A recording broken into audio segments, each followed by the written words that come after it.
Greetings and welcome to an All You Can Geek podcast movie edition. Unfortunately, no Jim tonight, so I'm going to be your host, Corey Feinsod, joined with Tony Korkanakis Yo. and Mike Snitty. What's up? I got to switch it up on you guys when, when my Jim's Yeah, not here. I expect it now. So, yeah, exactly. Got to do it every time. Yeah, guys, so pretty last week we talked about Daredevil's launching the night of our podcast, and I assume you guys have seen it. So let's just jump right in to Daredevil. That's what people want to know. Daredevil first two episodes. Did you watch it, Mike? Yes, I did. But I'm That's wondering, can we do this spoiler free or are we just gonna go in and warn people? I think we should do it vaguely spoiler free. Yeah, it's only been a week, first week. Yeah. So let's try to keep it a little bit spoiler free and just give general thoughts and general direction of where we think things are going, what do we like, what we don't like. There's definitely a big stuff happening already right away. So, Tony, let's hear first initial thoughts. Spoiler Yeah. free, obviously. Um, I felt episode one was a little rocky actually. Um, I don't know if it was just coming back to it, and from my understanding, there was a lot of reshoots that happened. Mm, Because they rebooted and stuff like that. So I don't know if it was that or just something, but like, so for example, the opening fight sequence, right, which overall I really liked, but it felt so fake in a way, right? Where I don't know if it mm, was the CGI or the impracticality of like that character doing them things. I was like, really? Like it just feels like it felt like everybody was made out of paper mache. And it's like, oh, like I'm gonna kill you with this empty like beer can or something like that. It's like I don't know if that works out like that, man. Like no matter how hard you throw that, you're not like breaking the physicality of human limitations there and everything like that. But the I want to say, like, I don't want to spoil like what happened there, but I will say you kind of know shit went down as soon as like Matt kind of went through it and did something very unexpected with kind of just the what am I gonna say, throwing away of the values, I guess, where he mm. does something where you're like, oh shit, like was not expecting that, right? Even after 3 seasons of Daredevil, um, I was confused by the one part too, or was just like, how does it not end up the way that you would think it would end up? Again, trying to be spoiler free. But overall, I liked it. But the second episode was where I felt, even though we didn't really see anything happen with him in costume, I'm fine with that, right? Like, to me, I like how Daredevil really balanced the, in and out of suit stuff. Where I felt as the seasons progressed, we saw less of that imbalance or more of that imbalance between it, obviously because like the stakes kept getting raised and raised. But I really enjoy the tension between Matt Murdock, the lawyer, and Matt Murdock as Daredevil. So I really appreciated how they just dedicated that one episode to what's going on in the world, and especially in today's political climate. I saw some people saying like, I would never believe that unless this happened recently. Like, what Fisk becoming, the mayor and stuff like that. It's like, yeah, well, that's kind of how we live. So yeah, it's pretty accurate mimicking real life, right? Art imitates life. Um, but yeah, I mean, it was fantastic. I can't wait to see more. It was definitely brutal. Just and especially the ending of season two, or not season two, episode two. That last sequence that got me all in. I was like, oh shit, like okay, like I'm all in now. You got me. You got me back. So tonight I think is episode three, right? Yes. Yes. So I Yes, will it is. be I will be eagerly watching that one. Cool. Mike, your reaction. Yeah. Again, it's hard to really talk without spoilers, honestly. Yeah. But I liked it. I feel like as time passes, I'm more removed from it. I like it a little less, these first two episodes.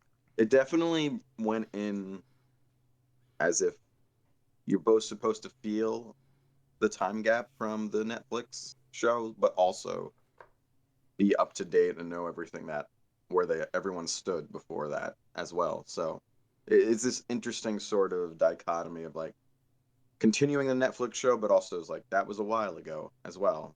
So it was interesting. And then Uh, yeah, I liked. We get a little bit of a mystery aspect with the more lawyer side. We get we have to figure out something, which is cool. I mean, when you talk about the plots of these shows, a lot of them, the more interesting ones, boil down to it's a mystery, and you have to figure out what happened. So we're there a little bit here, and that's cool. I'm not sure if all these supporting characters are going to newer supporting characters are going to pay off. We'll see. But really, my main questions have to do with like the broader context of how the previous shows and this show relate and what the full arc of the season is going to be, because some choices leave me with some questions about, you know, everything about the structure of these shows. Mm, So cool. we'll Yeah, see. interesting. It's definitely yeah. I also didn't like the sort of CGI looking traversal in the opening scene. It looked didn't look quite right to me. Yeah. That's like Tony mentioned and Mike you mentioned there. It seems like the first episode wasn't really supposed to be the first episode from what I heard also. Like I can believe that episode too. 2 is technically supposed to be the it was 2 and 3 were going to be episodes 1 and 2, and then with the Oh, reshoots and gotcha. the Maybe didn't have the political time. Yeah, climate potentially. yeah, They changed some things around yeah. and moved stuff around, and things happened. But I will say, like, I was on the edge of my seat in that opening sequence. Like, oh man, we are with these characters again. Like, this thing's gonna happen. What's gonna go on? And it's just like, but at the same time, it's like, oh, this is so cool. We get to see these characters again. We got Matt Murdock and Foggy's there, Taryn's there. They're all together again. It's so cool to see because Mm, we got glimpses of them here and there with different shows and yeah. stuff like that. But it's cool to see them back in action, and Hmm. obviously with Daredevil, like it's just like Mike said, you're kind of just right back into the Netflix show. The the feeling of that show is the same, right? I don't feel like, oh, they Disneyfied it or whatever. They Hmm. lightened it up so much. They did. It does feel that same tone is kind of kept that tone there with this show first 2 episodes. Yeah. And like you said, Tony, that last sequence, like, yeah, I must have just watched when that you like 5 times. Like, just like, hold on. because it's like there's a guy, a guy's fighting so hard to be something he's not, Mm. and he's not, and so It's in his like blood. when right, and so when you finally gets to be what he really is, and just like letting that outlet and just letting go, it was very satisfying. So Yeah, super yeah. satisfying. And the one thing I will say is like, to me, I know what you just said, Mike, but to me, okay, there's a little bit of getting used to it and being like, yeah, okay, it's been what 10 years since the last season ish, maybe Right, Like yeah, around there. around that. a little, but Um, but to me, like it's kind of like, hey, we're revisiting this character years down the line, obviously, and they're trying to integrate it into the greater MCU. So there's a little bit of like, yeah, you gotta, what's the correct term here? Separate that from reality a little bit, just how things are. But to me, like, I like this better than if they're like in another 10 or 20 years. It's like, hey guys, we're finally doing a season 4 of Daredevil. I'd just be like, why? Like, why? It's just, like where the characters are all older, and then what's his name? Chris Cox, right? Is Charlie Cox. Charlie Cox. I'm sorry. Why did I say Chris? Charlie Cox. It's There's like too many trying to, Chris Crack, yeah, yeah, Chris trying to Evans. trying to fit back into the suit. I'm just like, yeah, like it'd be like harder for me to buy. Mhm. Where I think like this is kind of like, obviously it would have been great if they could have just jumped in right when they negged on the deal or couldn't Right. renegotiate the contract. But I feel it's kind of perfect too in a way because back then I think they were just setting up for Avengers Endgame or like leading into Infinity War. So I felt Mhm. it would have been harder to integrate that at that point. Where it's just like, what would what would Matt have to say about that kind of stuff?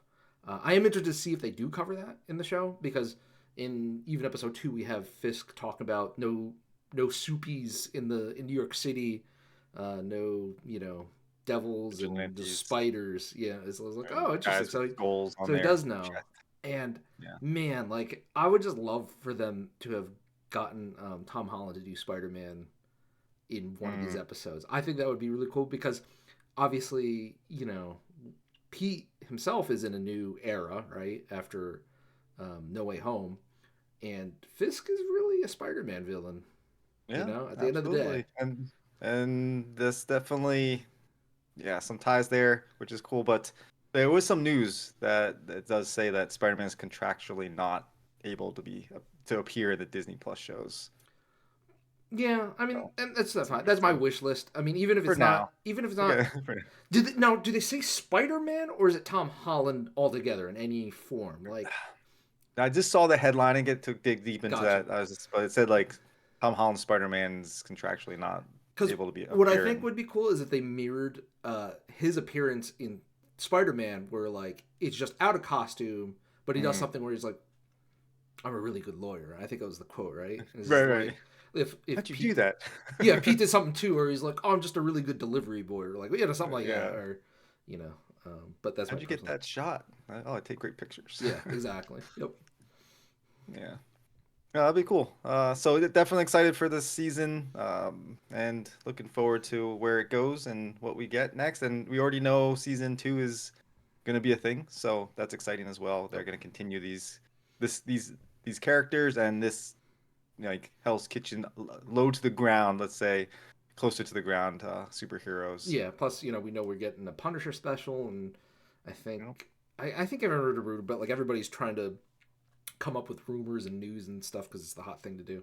Mhm. But people are saying that we might even see the Defenders return in season 2 or something. Well, I mean, I think right. We said last week we're pretty sure Jessica Jones is coming back at some point. Yeah, So if you're gonna bring her back, might as well. you Yeah, might as well just get everybody. yeah. Get 3 out of 3. You know, Yeah, exactly. there's only 3 All Defenders. right, yeah. So that's Daredevil. Like, let us know, guys, how you like it, and if you've watched it, and what you're thinking, and where we think it's gonna go, because it's very exciting. It's back, and it's a great show so far. Excited to see more of that in the future.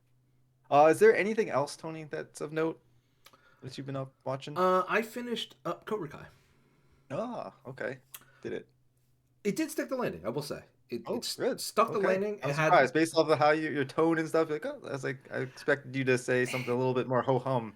it felt like one of those things, right, where I imagine, and I have no insider knowledge or anything like that. I didn't read any interviews, but I feel like the writers knew how they wanted to end it. They just had to like write away. It was like, how do we get to here, right?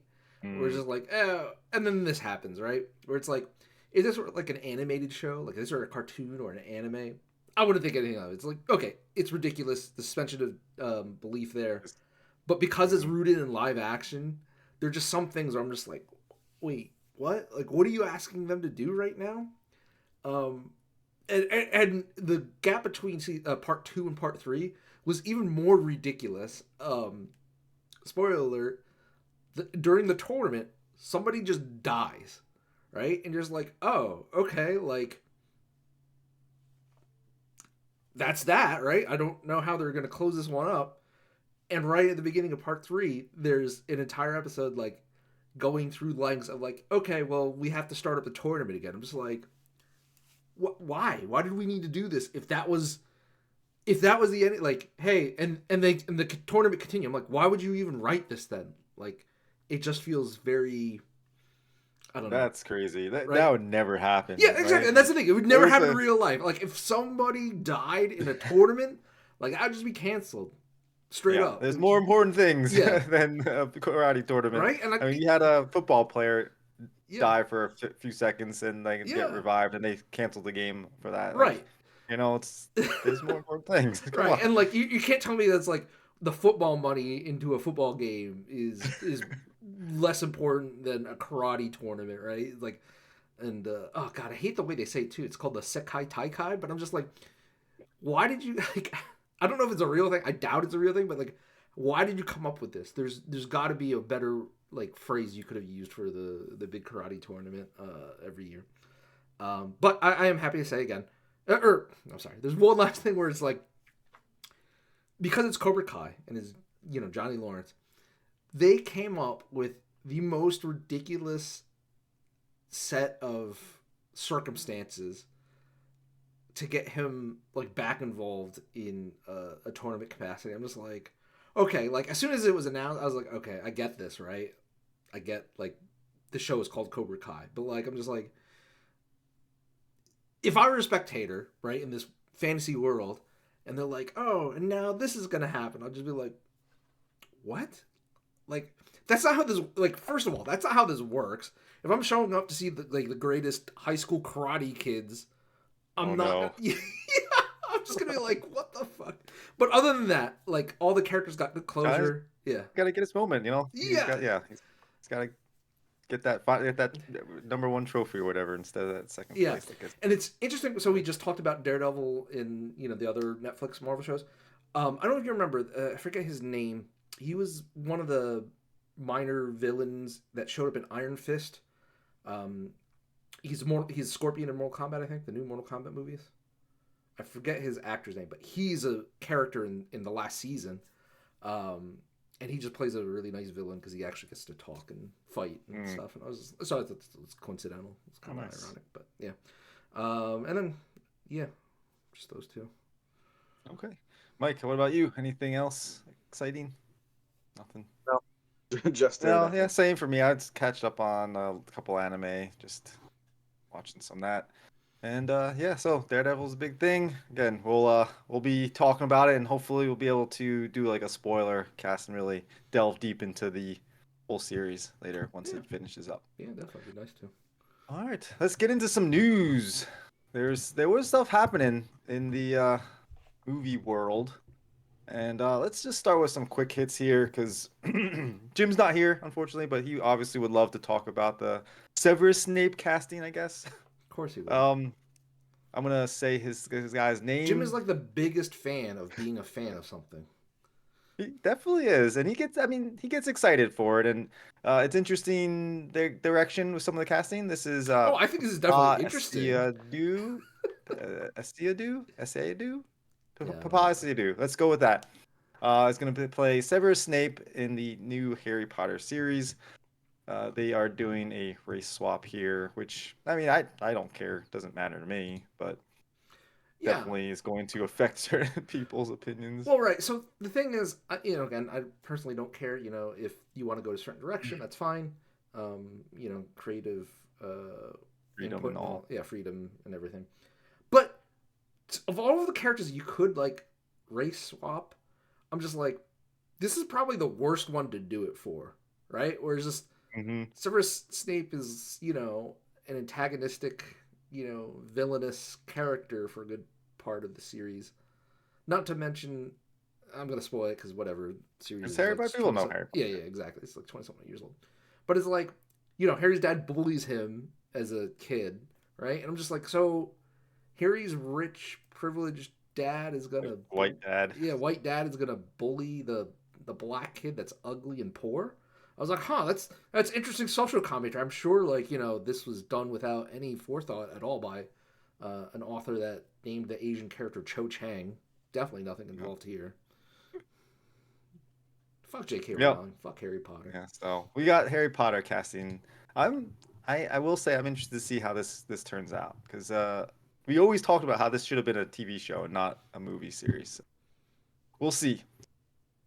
We Uh, will see, unfortunately. yeah, yeah, no, exactly. Mike, James Bond, we know you're a big fan. Did you think of this Amazon news that came out here? It says Amazon had approached the Broccoli's. Is that how you say it? With pitches for Broccolis. Maybe. Broccolis. I don't know. That's just what I said. It looks like that. It I didn't does. want to say it. Like you got, this could be the same thing. You got to put a little finesse on there with James Bond spin-off series based on Moneypenny. Yeah. It was revealed, Amazon execs. Oh, the little language there. Yeah. So basically, Barbara Broccoli, I'm gonna go with. All Broccoli. right. She she said to someone else later is like, oh, they're fucking idiots for that idea, and it does sound like a pretty dumb idea, Sure. honestly. Money Penny spinoff, but whatever. And because of that, Jeff Bezos got so angry. He's like, money's not an option. Let's buy him out no matter what. So that's what happened. So that's the story behind Amazon getting the full control. Jeff Because Bezos got Bezos butthurt. got, yeah. All right. Well, again, we'll see. There's a lot of we'll sees here with what they do with that. On a Well, side note here, your two favorite, well, one of your favorite things, one of our favorite things, anime and baseball combining together. They're joining forces. So Major League Baseball enters the world of Demon Slayer. The mhm. MLB celebrates games in Japan. Baseball has partnered with the release of the Demon Slayer short film that depicts the evolution of Japanese baseball through the continuous passing of the torch across generations. Did you see any of this, Mike? No. Okay. I think it's pretty. They did a One Piece thing with the Lakers. Mhm. That was interesting as well. So like we have Yeah, we these had the American VTuber sports. 2 years ago, Yeah, no, it's or we last year. have Was it these last year or 2 years big, ago? big sport American sports that are, delving into other Can't escape avenues it, of Mike. entertainment. You can You run know, from it. You can dread it. Anime's coming. It's yeah. Your all kid's gonna about be show. in the anime. I hope you know that. No, he's I mean, not. No, I it's gonna won't. he's happen. not. No, he's not. Yeah. Oh, I cannot wait to make you eat those words. All right, and then finally, let's get into some of the news that Tony has said for the past 10 years, probably. And as far as we know, like Superman is going to be a huge, huge film for Warner Brothers and the direction of their studio. Essentially, this film is going to determine if the people are getting fired or not. And so, story is from MovieWeb. I don't know them, but basically, a major Warner Brothers shakeup rumor suggests only Superman can save the studio. So if a new rumor suggests that the studio is looking to shake things up at an executive level if films continue to fail to profit at the box office, amidst potential fallout in DC Studios, which could lose half of its chiefs if Warner Brothers Discovery CEO David Zaslav. Zaslav decides to move the company in a new direction under DCU leadership. So essentially, the essential element of the stock prices believing in the IP of DC is meaningful. Zavalov bet big that they can show the world that DC IP can have real value. Superman is the first movie that will set the tone. They have tremendous amount riding on it. So basically, what we've been saying, what Tony's been saying, what Mike's been saying, this film. I mean, if this film fails, will probably see this studio with Warner Brothers just burn it all down, and everything's for sale, right? Is that basically what's gonna happen? Feels like it. I mean, so the thing is, we could get to the DC portion, but I want to talk really quick just about the health of Warner Brothers overall, just because I feel like the entire studio, the entire company, greater company, Warner Brothers, is not in a Mm-hmm. good shape right now. We talked about it recently in the past few weeks about how their games division, they just had layoffs, they closed off 3 studios, right? And now all of a sudden they're open to contracting out their properties to other developers, right? Kind of like how Marvel has been doing for like 5 years now, or probably a little bit longer. When you talk about negotiating deals and stuff like that, but I mean, this is kind of what you reap, what you sow, kind of thing. I mean, it's crazy that in what the 10 years that we had the DCEU, like what came out besides Batman games and Suicide Squad, like there wasn't a Superman game. Exactly. There's not A even an lot of attempt, silence. right? Yeah. Injustice, I guess, that was that best thing, but like that was they could leverage their own internal developer, right, in other realms to do a fighting game. But I mean, it's just wasted opportunity. You let your IPs languish, right? Again, Corey, I know you mentioned it. I mean, you look at Marvel Rivals and how what James goes like, oh yeah, I would love if we had a DC version of Marvel Rivals. No fucking shit. You like a game that's like number one, top 10 ranked on monthly active users and played on Getting all across all the the platforms. influencer Yeah, chatter. Yeah. exactly. Yeah, stole the thunder from fucking a Blizzard game. Yeah, I can't imagine why you would fucking want a DC version of that. But nobody did that. Nobody had the forethought because they had their own internal games division said, no, we could do it ourselves. Spoiler alert, you couldn't do it yourselves. You couldn't do shit. So here we are, right? And just to bring it back to the movie side of the studios, right? So Harry Potter has been done for a while. They did all the Lord of the Rings movies, which are great. They did the Hobbit movies, which, or whatever, but they made money. What do they have? What do they have left?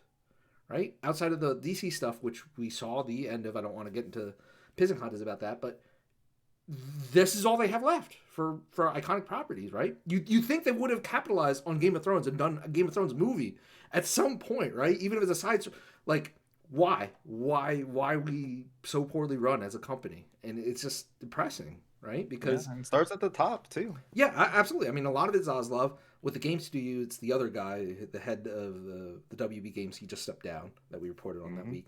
So I'm not going to entirely blame Zaslav. It's definitely more recent direction, but it's systemic. Just the company is just run poorly. It's has knee jerk. I mean, even before Zaslav, it was shit. I don't remember the guys, but like they were the ones who pushed out Justice League because they wanted to make their annual bonuses, even though it probably could have used another 6 to 8 months of the oven. Maybe probably some reshoots and stuff like that. Not to mention the whole Snyder tragedy, which totally get right. But they value short-term profits over long-term growth and sustainability, and this is just... And when they do have a hit, they just let it sit Aquaman, and not do right? anything with Aquaman, it. like... It's like, what the heck? You make $1 billion, there should be a movie out in 2 years if you do that. How insane is it that if we had 10 years ago on this podcast, if somebody was like Man of Steel, and I'm just gonna say this, the new Superman movie is not gonna do $1 billion, right? I doubt it, right? But if somebody has told us in the future an Aquaman movie is gonna gross $1 billion and no Superman movie will, we would just call bullshit on that. We'd be like, fuck you, you lie. And then they won't put a sequel out for 5-6 years, whatever it is. It's crazy. Just like what are you thinking here? Because like you got the Batman hat on. Are we gonna see anything success here, or is this just the end of DC as we know it and everything's getting blown up? Well, that happened already, but Again, I mean, it's just like history's repeating itself. this is why, again, I've said from the beginning, even if your stuff is like mediocre or people dunk on it, if you still make a little money, you just commit to it and build on it. And they tried not to, or they tried to, but not really. And so here we are again in the same place sooner, basically, and I know that this will come out in that in-between range too. You're going to have to argue your case for or against it being a success or failure. I feel like that's where it's going to be, and that's the worst place for them, because they're going to have the same sort of half-pregnant vibe to everything they're doing going forward that they did in the last, basically since Justice League. So how do we save this? What do you think would be best? Do you think if Superman comes out, makes $600 million, and they're like, all right, we're committed to this now, we're gonna do a sequel, and it's just middling, like you're saying, is that what you would like to see, or do you want to see a complete failure and then blow it up and say, like, hey, you know what, we're gonna sell DC off, and some other company is gonna be able to take that IP and now run with it? What would you rather see there, Mike?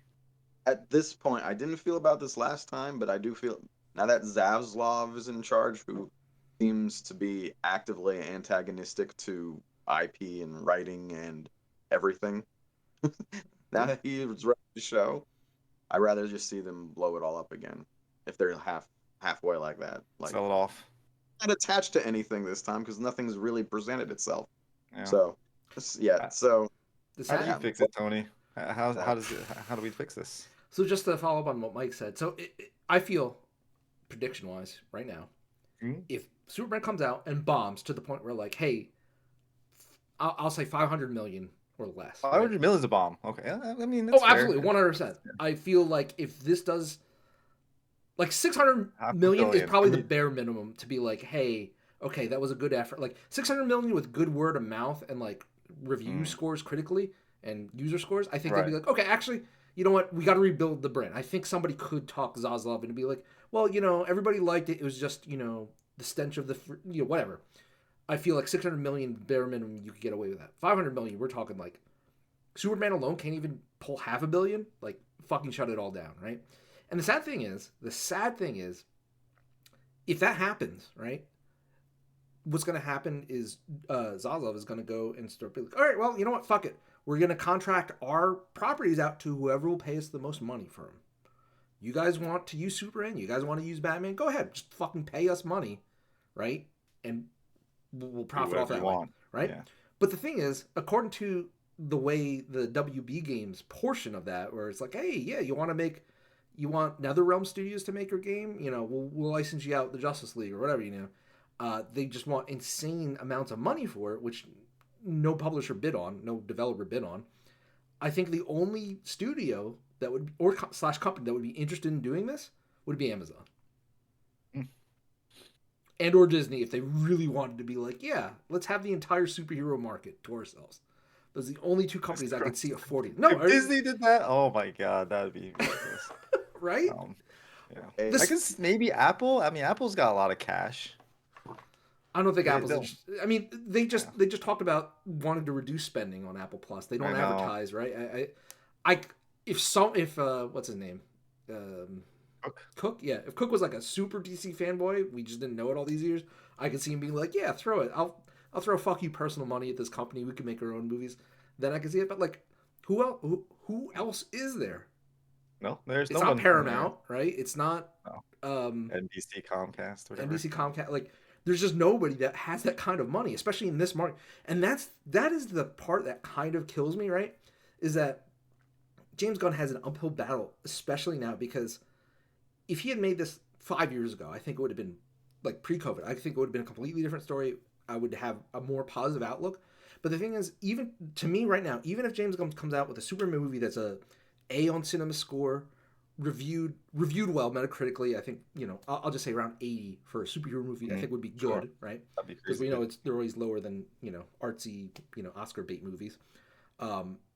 It tested well, and sold a bunch of merch and stuff like that. I feel like today it's an uphill battle because, again, like we're talking about, there's just so much competition for your time and money, and people just don't want to go to the theaters anymore unless it is like absolute must see day one, where like we're talking about Barbie, Deadpool and Wolverine, the Spider-Man No Way Home, right? Those are like big like hype movies, and starting the beginning of a new universe is not that. It's just not. I mean, you'd have to achieve like Iron Man 1 levels of like, holy shit, you guys need to go see this right now. And I just don't think Superman is that guy. I don't. I can't disagree. Any last thoughts on this, Mike? Not really. I mean, I'm curious about it, but I don't have faith in their leadership either way. So, yeah, I feel like it's that famous quote of like, and that's how the world ends, with a whimper. Yeah. It's like that's what's gonna happen here. It's like, I do think it will be right at that hard decision, like 600 million point. Like, you don't really. It'll be hard to say if it's really a success or failure, depending on who you ask. That's my prediction. It's tough because the thread I pulled this from Reset Era. There's a poster there that's a marketing executive for game studios, and she will chime in a lot on game stuff, but she actually chimed in on this thread and was like, from what I'm hearing from friends in the industry, that like it's pretty much $1 billion or bust. And I was like, like billion? Like we're going all the way up to $1 billion? Because that's what I said in the previous thing when Justice League came out. I was like, guys, if Justice League can't do $1 billion, like, what's the point? What's the fucking point, man? Like, it's just bad. And now you're putting $1 billion on just Superman, who has never come close to that. Like, unrealistic expectations. But I guess maybe that's Zaslav because he wants an excuse to get rid of it. Because I mean, honestly, that could be it too. I mean, that could definitely be it. Yeah, and the thing is, I think it's one of those cases where he's probably at the end of his tenure there anyway, before he either retires or just leaves for another company, because that's how these fucking CEOs work. Where he doesn't personally care. Like, set it on fire, I'll just go to another company. Yeah. Or worst case, I get a golden parachute, right? Exactly. So, I will say the thing I think could work also is a TV show. Like, for all these characters, it would be different in terms of, like, obviously you're not going to have popcorn blockbusters and stuff, but again, a point to Daredevil, if you want to show Superman as a character, you want people to invest in the character, I think you have to show the Clark Kent side, right? Just kind of like Batman. Like, we want to see that. You need something that's relatable. Right, exactly. Exactly. Just having, Clark Kent again being like, oh, I'm at the Daily Planet, and I'm lusting after Lois Lane, and oh, something bad has happened in Metropolis, better put on my suit, or take off my suit. It's like, that who gets excited by that anymore? Right? It's just not interesting. So I feel TV would be at least give them an opportunity to tell newer stories that wouldn't be so predictable in terms of like I've seen a Superman movie before. I can fill in the gaps. Seen them all. I've seen them all. Exactly. Yeah. All right. Well, that shall do it for the movie cast, everyone. Thank you for tuning in. And please subscribe, give us a like, leave a comment. We are on YouTube, and all these podcasts are on pretty much every podcast outlet you can think of. So check us out there. Again, if you want to catch us live, we are live at 8 o'clock aroundish on Tuesdays on the AYCG channel on Twitch. All right, everyone. Have a good one.